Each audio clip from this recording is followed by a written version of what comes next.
Hello and good morning everyone. Welcome to RN Vidyapit online platform. Today we are going to discuss a very important topic for class 10th mathematics, that is trigonometry.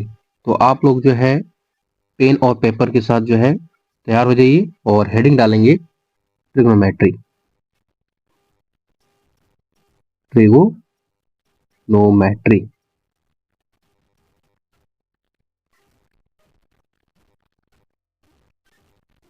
अगर आप लोग ये word जो है ध्यान से देखें तो ये जो ट्रिग्नोमेट्री वर्ड जो है ये तीन छोटे छोटे वर्ड से मिलकर बने हुए हैं। The first we have tri, second we have gono and third we have metry. Tri का मतलब होता है तीन, और यहाँ पे गोनो का मतलब होता है साइड्स, और मेट्री स्टैंड्स फॉर मेजरमेंट। मेजरमेंट तो तीन साइड का मेजरमेंट करना है।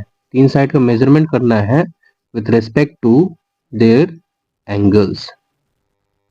यानी तीन साइड का मेजरमेंट हम लोग क्या करना है, एंगल्स के रेस्पेक्ट में मेजर करना है। और इस तीन साइड का मेजरमेंट जो है हम लोग जब करेंगे तो इसके अंदर जो है इस साइड और एंगल के बीच में एक रिलेशन पढ़ेंगे। इस ट्रिग्नोमेट्री के अंदर क्या देखेंगे, इसके अंदर एक रिलेशन देखना है हम लोग को, और इसी रिलेशन का नाम जो है वो है ट्रिग्नोमेट्रिक रेशियोज। इसका हम लोग क्या नाम दिए हैं, ट्रिग्नोमेट्रिक रेशियोज। और ये सारे ट्रिग्नोमेट्रिक रेशियो जो है हम लोगों को एक स्पेशल ट्रायंगल के अंदर पढ़ना है, which is right angle triangle. Right angle triangle. अब राइट एंगल ट्रायंगल के बारे में आप इसके प्रॉपर्टीज को जानते होंगे, नहीं जानते हैं तो एक बार हम लोग इसको डिस्कस कर लेते हैं। तो एक बार इसमें देख लेते हैं कि राइट एंगल ट्रायंगल में हमें किस चीज के बारे में हमको जानना जरूरी है। यहाँ हम बनाते हैं एक राइट एंगल ट्रायंगल। ये है हमारे पास राइट एंगल ट्रायंगल। इसमें राइट एंगल ट्रायंगल में क्या होगा, ये है हमारे पास 90 डिग्री, और बाकी जो एंगल दो बच गया इसको बोलते हैं एक्यूट एंगल। एंड दो छोटा छोटा एंगल हो गया which is less than 90 degree. इस वाले को हम लोग बोल देते हैं अल्फा, और इस वाले को बोल देते हैं बीटा। यानी अल्फा और बीटा दो एक्यूट एंगल है। 90 डिग्री के सामने वाले को कहते हैं हाइपोटेनस। कलर चेंज कर लेते हैं ताकि अच्छे से विजिबिलिटी दिखे। ये हो गया हमारा हाइपोटेनस। और बाकी दो जो साइड बच गई, ये वाला जो राइट एंगल ट्रायंगल का दो जो लेग दो बच रहा है, इसको लेग कहते हैं। तो ये जो लेग बच गया इसमें से एक होगा परपेंडिकुलर और दूसरा होगा बेस। और कौन परपेंडिकुलर होगा कौन बेस होगा ये किस पे डिपेंड करता है कि हम लोग एंगल कौन सा ले रहे हैं। अगर नीचे से आप ऊपर देख रहे हैं यानी अल्फा एंगल, इस एंगल को कहते हैं एंगल ऑफ एलिवेशन। यह है एंगल ऑफ एलिवेशन। तो नीचे से ऊपर, यहाँ पे एक वर्ड है एलिवेट, यानी सर को ऊपर उठाना। सर ऊपर उठाकर देख रहे हैं तो वो which is angle of elevation. और जो सेकेंड है, जो ये बीटा जो हम लोग लिए हैं, तो इसको कहते हैं angle of depression. Angle of depression. अब एंगल ऑफ डिप्रेशन, यहाँ एक वर्ड है डिप्रेशन। तो डिप्रेशन क्या है कि अगर इंसान सैड होता है तो ना सर नीचे झुका लेता है। तो अगर आप सर झुका कर देख रहे हैं एंगल ऑफ डिप्रेशन से, तो यहाँ से जो है परपेंडिकुलर और बेस जो है वो डिपेंड करता है एंगल ऑफ एलिवेशन पे या फिर एंगल ऑफ डिप्रेशन पे। एंगल ऑफ एलिवेशन से अगर आप देखते हैं यानी इस वाले पॉइंट से सर को उठा के, तो जो सामने दिख रहा है ये आपको बन गया परपेंडिकुलर। ये अल्फा के पॉइंट ऑफ व्यू से, यानी एंगल ऑफ एलिवेशन से जो है यहाँ से परपेंडिकुलर हो गया ये वाला पॉइंट। इसका एक नाम देते हैं ए, बी और सी। तो एंगल ऑफ एलिवेशन से इसका परपेंडिकुलर बन जाएगा ए बी, इसके सामने है। और बेस जो है वो है बी सी, और हाइपोटेनस जो होगा वो है ए सी। हाइपोटेनस में कभी भी कोई चेंज नहीं होगा, जो भी चेंजेस होंगे बेस और परपेंडिकुलर के अंदर ही होगा। और एंगल ऑफ डिप्रेशन से अगर पॉइंट ऑफ व्यू से देखा जाए तो यहाँ से परपेंडिकुलर जो बनेगा वो है बी सी, यहाँ से इसके सामने वाला, और जो बेस है वो है ए बी। और इसके अंदर अगर हाइपोटेनस देखें तो हाइपोटेनस नो चेंज यानी ए सी ही रहेगा।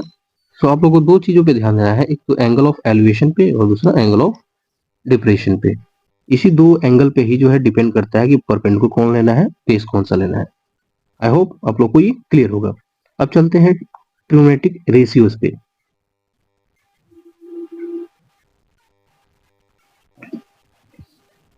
अगला हेडिंग डालेंगे ट्रिग्नोमेट्रिक रेशियोज। ट्रिग्नोमेट्रिक रेशियोज, ये ट्रिग्नोमेट्रिक रेशियोज क्या होता है? अभी हम बताए थे इसके पहले कि जो राइट एंगल ट्राइंगल है जो हम लोग डिस्कस करने जा रहे हैं, इसके अंदर जो है हम लोग साइड और एंगल्स, साइड एंड एंगल्स के बीच में एक रिलेशन देखने जा रहे हैं। इसी साइड और एंगल के बीच के रिलेशन को ही कहते हैं ट्रिग्नोमेट्रिक रेशियोज। रेशियोज को फॉर्म में हम लोग देखेंगे रिलेशन को। इस ट्रिग्नोमेट्रिक रेशियोज में हमारे पास 6 ट्रिग्नोमेट्रिक रेशियोज मिलते हैं। फर्स्ट है साइन थीटा। तो पहले एक राइट एंगल ड्रॉ कर लेते हैं ताकि आप लोगों को क्लियर हो कि साइन थीटा और कॉस थीटा क्या लिया जा रहा है। ये है 90 degree right angle triangle, sorry ये ले लेते हैं यहाँ पे 90 डिग्री, और यहाँ से ये वाला ले लेते हैं थीटा, और ये ले लेते हैं अल्फा। तो अगर हम आपसे पूछे साइन थीटा और यहाँ से इसका एक नाम दे देते हैं, ये है पी, इसका नाम देते हैं, इसका नाम देते हैं पी, ये है क्यू और ये है आर।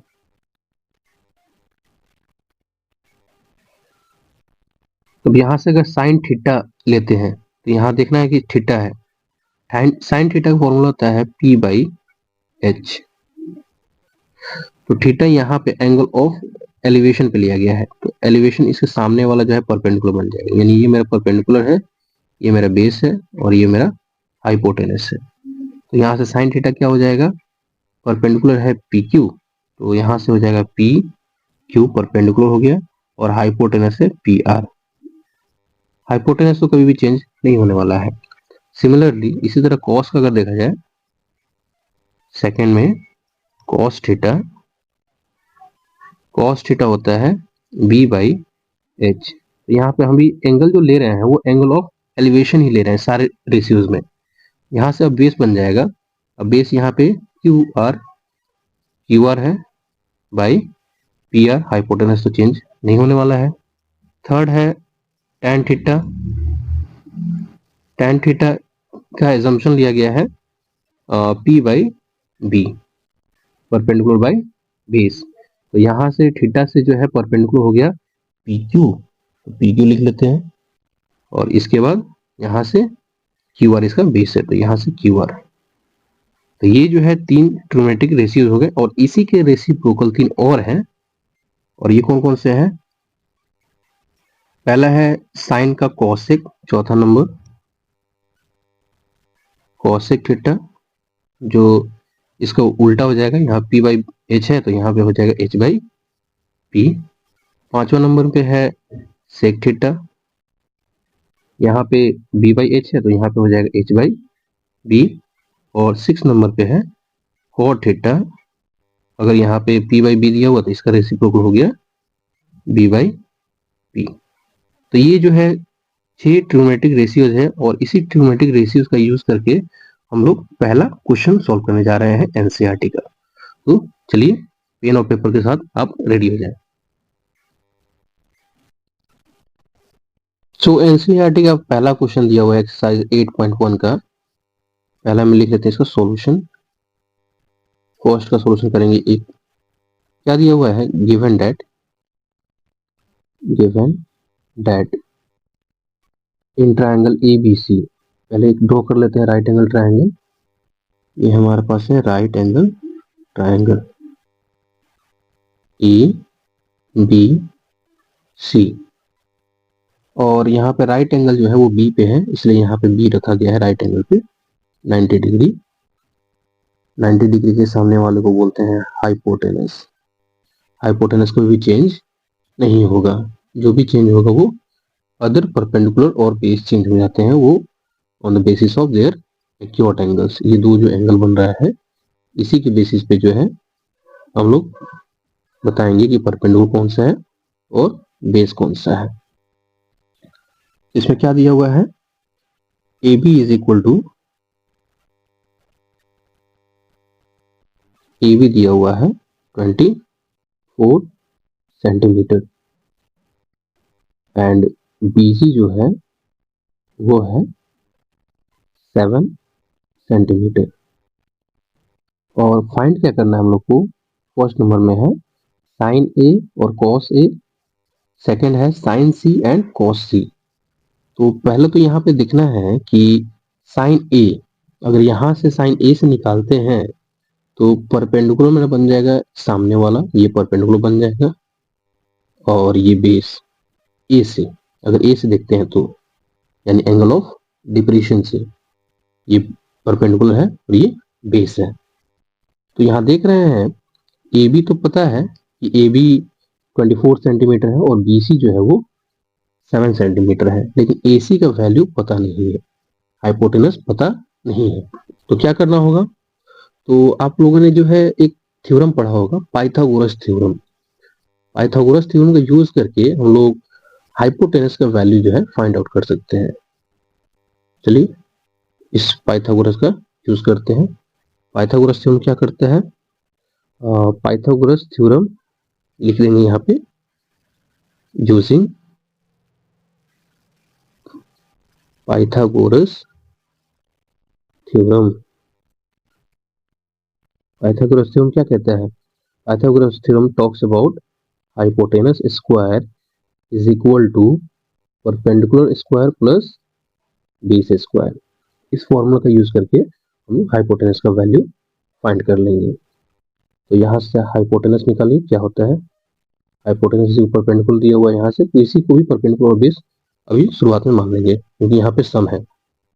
तो 24 का स्क्वायर प्लस 7 का होल स्क्वायर, 24 का स्क्वायर करेंगे तो 576 और 7 का स्क्वायर करेंगे तो 49। इस दोनों को सम करेंगे तो लगभग 625 आ जाएगा, और यहाँ पे स्क्वायर है तो h इज इक्वल टू हो जाएगा रूट अंडर 625। 625 का अंडर रूट आ जाएगा 25, यानी 25 सेंटीमीटर जो है वो हमारा हाइपोटेनस है। यहाँ पे हाइपोटेनस कितना आ गया, 25 सेंटीमीटर। तो इतना सारा प्रोसेस पहले आपको कॉपी में नोट कर लेंगे, इसके बाद हम लोग क्या मेथड अपनाएंगे वो आगे देखते हैं। चलिए तो हमारे पास क्या क्या अभी तक मिल चुका है, इस राइट एंगल ट्रायंगल के अंदर बी पे जो है 90 डिग्री है, इसको 90 डिग्री कर देते हैं, और AC का वैल्यू पता चल गया है 25 सेंटीमीटर, और क्वेश्चन में दिया हुआ है AB जो है वो 24 सेंटीमीटर है, 24, एंड BC इज 7। तो पहला नंबर क्वेश्चन देखते हैं, ये हुआ है साइन ए, साइन ए का वैल्यू निकालना है। अब यहाँ साइन ए जो है, ये एंगल जो है ये एंगल ऑफ डिप्रेशन है, और इसके सामने वाला जिस जहाँ पे आप देख रहे हैं, ठीक है, जहाँ पे खड़े हैं वो पार्ट आपका बेस है, और इसके सामने वाला यानी ए के सामने वाला ऑपोजिट साइड, जो ऑपोजिट साइड दिख रहा है इस एंगल के, वो हमारा परपेंडिकुलर है। तो साइन ए यानी साइन का फॉर्मूला होता है परपेंडिकुलर बाई हाइपोटेनस। यहाँ से परपेंडिकुलर है BC और हाइपोटेनस है वो है AC। अब BC का वैल्यू दिया हुआ है यहाँ से 7, BC दिया हुआ है 7 और AC है 25, तो यहाँ से 7/25 इसका आंसर हो गया। सिमिलरली अगर cos निकालते हैं, cos A निकालते हैं तो cos का फॉर्मूला होता है बेस बाई हाइपोटेनस। तो जहाँ पे खड़े हैं ये वाला क्या है, बेस है, और सामने जो दिख रहा है अपोजिट साइड वो है परपेंडिकुलर। तो यहाँ से बेस है 24, ये लिख सकते हैं 24 बाई हाइपोटेनस, तो कोई चेंज नहीं होगा, हाइपोटेनस है 25, यानी cos A का वैल्यू आ गया 24/25। 25। इसी तरह आप सेकंड नंबर भी कर सकते हैं, जो दिया हुआ है साइन सी, ये फर्स्ट का ही सेकंड है, ठीक है। फिर उसके बाद जो है साइन सी का वैल्यू निकालना है। साइन सी इज इक्वल हो जाएगा फिर अगेन परपेंडिकुलर बाई हाइपोटेनस। अब यहाँ से देखना है साइन सी, इस वाले से एंगल ऑफ एलिवेशन से। जब एंगल ऑफ एलिवेशन से देखेंगे तो ये पार्ट मेरा बेस है और इसके सामने वाला ऑपोजिट साइड वो है परपेंडिकुलर। अब यहाँ पे परपेंडिकुलर में बन गया ए बी और हाइपोटेनस हो गया ए सी। तो ए बी का वैल्यू दिया हुआ है 24 और ए सी है 25। ये साइन सी का वैल्यू हो गया। ऐसे ही साइन कॉस सी का वैल्यू निकालना है। कॉस सी जो हो जाएगा परपेंडिकुलर बाई हाइपोटेनस। अब यहाँ से मेरा परपेंडिकुलर हो जाएगा, बेस हो जाएगा सी वाले पॉइंट से, हमारा यहाँ बेस बन रहा है बी सी और हाइपोटेनस है ए सी। बेस है 7, बी सी का वैल्यू दिया हुआ है 7 और ये है 25। ये जो है इसका सारा आंसर है। सो आई होप आप लोगों को ये कॉन्सेप्ट क्लियर हुआ होगा। इसी कॉन्सेप्ट के बेसिस पे आप लोग आगे जो एनसीईआरटी में क्वेश्चन दिए गए हैं उसको सॉल्व करेंगे, और जो डाउट है उस क्वेश्चन को कमेंट बॉक्स में आप लोग लेके बताएंगे कि क्या डाउट है, और आगे जो फर्दर जो है उस क्वेश्चन पे डिस्कशन होगा। जितना भी सारा क्वेश्चन आपको डाउट होगा उसको हम लोग डिस्कस करेंगे। चलिए तब तक के लिए टेक केयर, थैंक यू।